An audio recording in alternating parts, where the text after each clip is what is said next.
Myself, Dr. Avinash Dwivedi, Professor, Department of Computer Science and Engineering, GIMS, Greater Noida. Today, we will discuss about Java programming that is related to CSE third year. The topic which we will cover today is overview and characteristics of Java. The topics which we are going to cover: history of Java, comparison of Java with C++, and how to program in Java. As we try to know about how Java developed. Java is developed by professors of Stanford University Network in year 1991 under the Green Project. And at that time, scientists were trying to develop drivers which are platform independent, that is, completely independent of hardwares which they are interested to use. And the name which was given to this language was Oak, and later on its name got converted into Java program. And before starting and understanding Java, first we need to understand what is object oriented programming. In procedural language, there were two important things. One was procedure and another one was data. It means both the things were different, two entities. But in object oriented programming, both procedures as well as data are collaborated into single entity, and the name was given object. As we see in real world, one object communicates with another one. Like if we want to take help of other person, then we can suppose ourselves as object and we are interested to communicate with another object. And if we are interested to use these services which that person carries, then we need to use those services with the help of that object. So the same concept has been incorporated in Java programming. So everything in Java is object, and characteristics of any object is known as property, and methods means the quality that object carries or perform. And if we find relationship between Java and C++, similarity and differences, then we find both the languages are object oriented, but there are some differences as well as similarities also. So syntax of Java and C++ are similar in some manners because loops are same. For loop, while loop, do loops are very similar, and both are using objects. And if we talk about differences, so there is fundamental difference that C++ has pointers, so we can reach to any memory location that is not present in Java. Java does not include any structure, and overloading is possible only for method but not of operator overloading. And Java does not include a preprocessor or support preprocessor directives, and it also does not support automatic type conversion. That is, we need to explicitly apply conversion, type conversion. And there is no global variable in Java which is present in C++. And Java does not support destructors but rather add finalize function. In C++, we need to destroy objects. But in Java, finalize method is called automatically, and all the objects which are not in use will be cleared out. And Java does not have the delete operator, shift operators are not overloaded in IO operations, and there is no template in Java which is present in C++. All class objects are instantiated in Java using the new operator. Therefore, all class objects are dynamically allocated. In C++, both kind of allocation is possible, but in Java, there is only dynamic allocation. When there are no references to an object, the Java objects will be cleared out using finalize method. And as far as inheritance is concerned, multiple inheritance is not possible in Java in simple manner.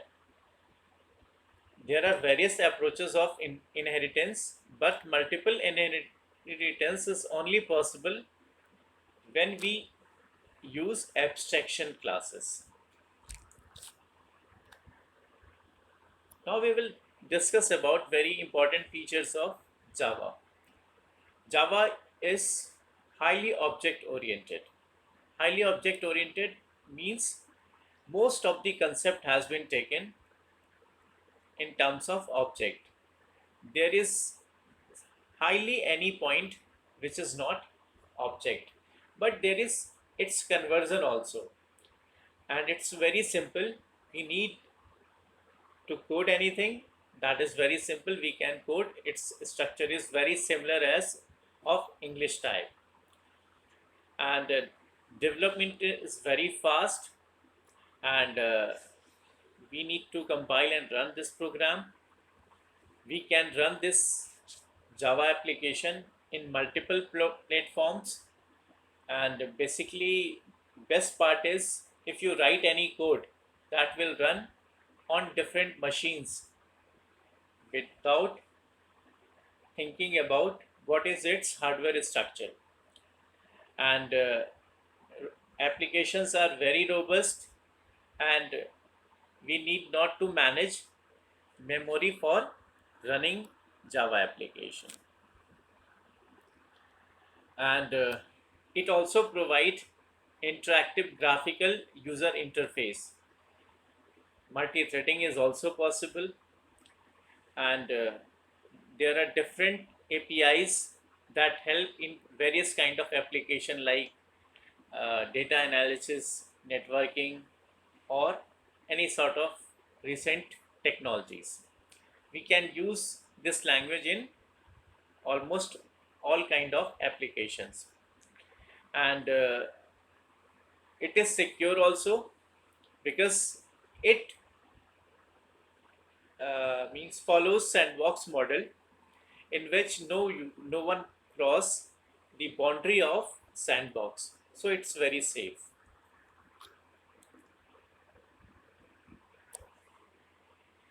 So this language is robust, secure, architecture neutral, portable, high performance, multi-threaded, and it is write once, run anywhere kind of language. It is platform independent, high level language that gives high functionality for any kind of application, and it requires Java runtime environment and APIs, and this concept is known as platform based language. And to run any Java application, we require JRE, Java Runtime Environment. Now we try to know where we use Java. There are various use of Java. We can develop desktop application, web application, mobile application, embedded applications, robotics, games, or any kind of analysis. Now we try to know how we code anything in Java language. So to start Java programming, first we need to have JDK, Java Development Kit, and if its version is higher than 1.5, then it is always better. And how we write and where to write our source code. To write source code, we require Notepad, Edit Plus, or any Java supporting IDE. There are various versions that started from JDK 1.0 to its higher version, say 8 or above that. That is also possible. And first, we need to know what is the process, how your source code is converted into actual output. So, first, we write source code and we save that source code with the extension of Java. And the first part should be the class name dot Java extension. So we compile it, and once we get compiled result, then we get class file. And to run the class file, we require one virtual machine, that is Java virtual machine. That machine is used for interpreting class file, and after the interpretation, we get output.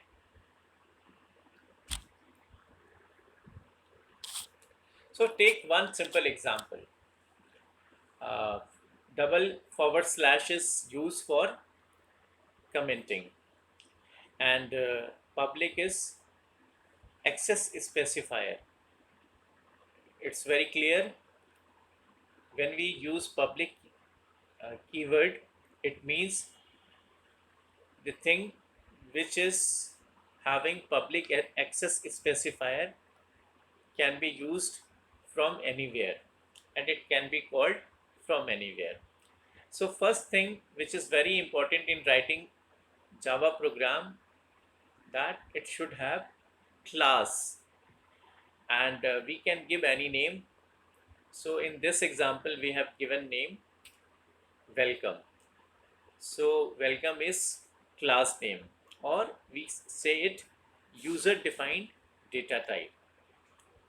And again class starts with one curly braces, and one class must contain one main method in console application. So the signature of main function is public static void main with parameter string and variable array. What is this public? It is access specifier. Why we use static? Static is a keyword used when we are calling any method without creating any object. So main is called by the JVM, and we are not calling main method using objects. So static keyword has been used. And this main method is not returning anything. That is why void is used here. And string args, this array is present here to pass anything at command window. So this method contains one statement, that is system.out.println, and one message, that is welcome to Java, in double quotes. And this line terminates with the help of semicolon. So what does this system.out do? System.out works as one object which uses println method to print anything which has been written in double quotes, and then we are closing braces. So this is one simple program that will print welcome to Java. And what we do, we save this program with the name of welcome.java. In any directory, say that directory is Amit, which is present in D drive. So there are different versions of JDK for different type of application development. If it is a simple application, then we use J2SE, Java Standard Edition. If it is for big organization or for big applications, then we use J2EE, Java 2 Enterprise Edition. And for small machine tools or mobile devices or hardware devices, we use J2ME, Java Micro Edition. So in our program, we have created welcome.java file. Then we need to translate it. And how we translate it? First, we reach to the command window, command prompt. We reach to the directory where we have kept our file, source file, and to compile the file, we write javac command. Javac, then source file name dot java. And once there is no syntax error, then this execution will take place and we will get byte code. And if any syntax error is present, then we get error message. So the step is we write source code, we compile it with the help of compiler, we get byte code, and now we can use this byte code in running Java program. Then how we execute any Java program? Once we compile it, we get its byte code. Now we require its execution. So to execute Java program, we simply write Java and space, then class file name without its extension. The class file name is welcome here. So Java space welcome will interpret the result, interpret the bytecode, and we will get output. In this figure we see it, there is bytecode and different interpreters for different environment. If we are working in window environment, then interpreter is different. If we are using Linux environment, then interpreter is different, and for Sun, Solaris or any other thing, interpreter is different.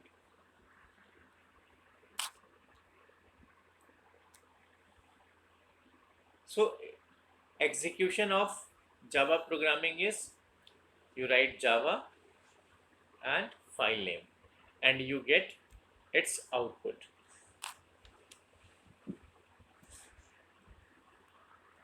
In nutshell, we talk about execution. If we are using Notepad, we open Notepad, we write Java program, we compile it with the help of javac welcome.java, then we execute it with the help of Java command, and we get output welcome to Java. One error may come at this point. We need to set class path of JDK. So JDK class path can be set using our environment variable. Just open environment variable and mention there path variable that will contain the address of bin directory. Once the path is correct, then you will be able to run your Java program.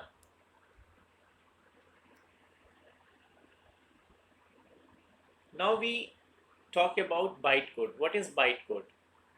Actually, when we compile our source code, then this Java source code is converted into bytecode, and bytecode is very important code. that is platform independent. We can use this bytecode in any environment. That is completely platform independent, and based upon our environment, we can use different JVMs to execute this bytecode. So to execute bytecode, we require interpreter, and we are very much sure about the difference between compiler and interpreter. Compiler translate the program in one blow, and interpreter translates in different steps. And we do not require any hardware chip, but it is very similar to your hardware machine. So what is Java execution model? Java source code, then we compile it using Java compiler, and we get Java bytecode. And if you have different type of CPUs, and that are interpreted with dependent environment, so your Java bytecode is platform independent, but to interpret that bytecode, you require platform dependent environment. That comes with the help of JVM. So for Windows, JVM will be different. For Linux, JVM will be different. And if we have transferred bytecode into a machine or any other device, so there also we require one translator, interpreter. So in common sense, if we talk about characteristics of Java, Java is very simple, object oriented, distributed. Distributed means applications processing maybe in a single system, or its processing is distributed in various nodes and interpreted, and its performance is very high, robust, secure, architectural neutral. Multi-threading is very good feature of this language, and it's a dynamic language. So what is characteristics of Java? You can start it quickly, write less code because there is function and reusability of code with the help of inheritance. We can write better code.